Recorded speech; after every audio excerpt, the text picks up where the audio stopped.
ফরিদপুর ৪ সংসদীয় আসনের সীমানা পুনর্বিন্যাসের প্রতিবাদে মহাসড়ক অবরোধ কর্মসূচি ১২ ঘণ্টা স্থগিত করা হয়েছে।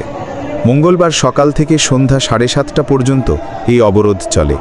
পুনরায় বুধবার সকাল ৮ থেকে অবরোধ কর্মসূচি শুরু করা হবে বলে জানা গেছে। মঙ্গলবার সকাল থেকে ঢাকা খুলনা ও ঢাকা বরিশাল মহাসড়কের ভাঙা গোল চত্বরের আশপাশ সহ ৯টি স্থানে টায়ার জ্বালিয়ে এবং গাছ ফেলে বিভিন্ন স্থানে অবস্থান করেন স্থানীয় জনতা।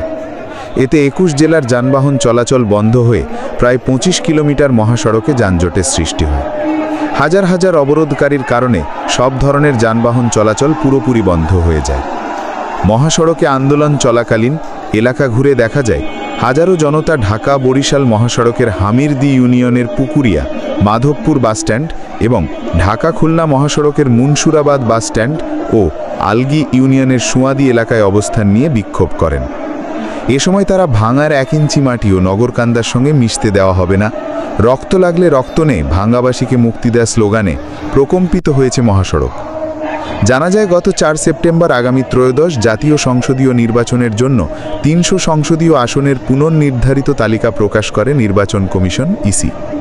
এ তালিকায় ফরিদপুর ৪ সংসদীয় আসনের ভাঙা উপজেলার আলগি ও হামিরদি ইউনিয়নকে কেটে ফরিদপুর ২ আসনে অর্থাৎ সালথা নগরকান্দায় অন্তর্ভুক্ত করা হয়।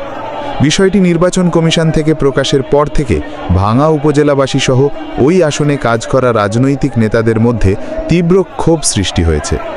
সীমানা পুনর্বহালের দাবিতে শুক্রবার সকালে ও সন্ধ্যায় ২ দফায় ৯ ঘণ্টা ভাঙা উপজেলা দিয়ে যাওয়া ঢাকা খুলনা মহাসড়কের মনসুরাবাদ এবং ঢাকা বরিশাল মহাসড়কের হামিরদি বাসস্ট্যান্ড এলাকায় সড়ক অবরোধ ও টায়ার জ্বালিয়ে অবরোধ করা হয়। মঙ্গলবারও দুটি মহাসড়কের অন্তত ২১টি জেলার সব ধরনের যানবাহন চলাচল ৪ ঘণ্টা বন্ধ থাকে। এক পর্যায়ে ভাঙা উপজেলা নির্বাহী অফিসার মিজানুর রহমান ওসি আশরাফ হোসেন ঘটনাস্থলে গিয়ে আন্দোলনকারীদের দাবির প্রতি আশ্বস্ত করলে অবরোধ তুলে নেয় জনতা।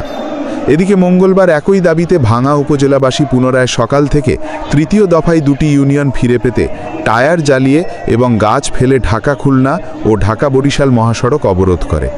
এই ঘটনায় দক্ষিণাঞ্চলের ২১টি জেলার সঙ্গে ঢাকার যোগাযোগ বন্ধ হয়ে যায়।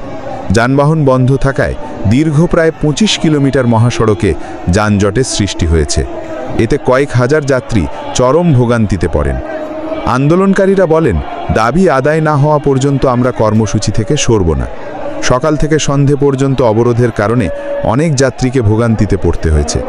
এ কারণে সন্ধে ৭টা থেকে আগামীকাল সকাল ৮টা পর্যন্ত অবরোধ স্থগিত করা হয়েছে। আগামীকাল সকাল ৮টা থেকে পুনরায় অবরোধ কর্মসূচি শুরু করা হবে বলে জানা গেছে। আলগি ইউনিয়ন পরিষদের চেয়ারম্যান সিদ্দিক মিয়া বলেন, ২টি ইউনিয়ন কেটে নেওয়ার আগে আমাদের অবহিত করা দরকার ছিল। ভাঙা উপজেলার ২টি ইউনিয়ন পুনরায় ফরিদপুর ৪ আসনে যুক্ত না হওয়া পর্যন্ত আমাদের এই শান্তিপূর্ণ আন্দোলন চলবে।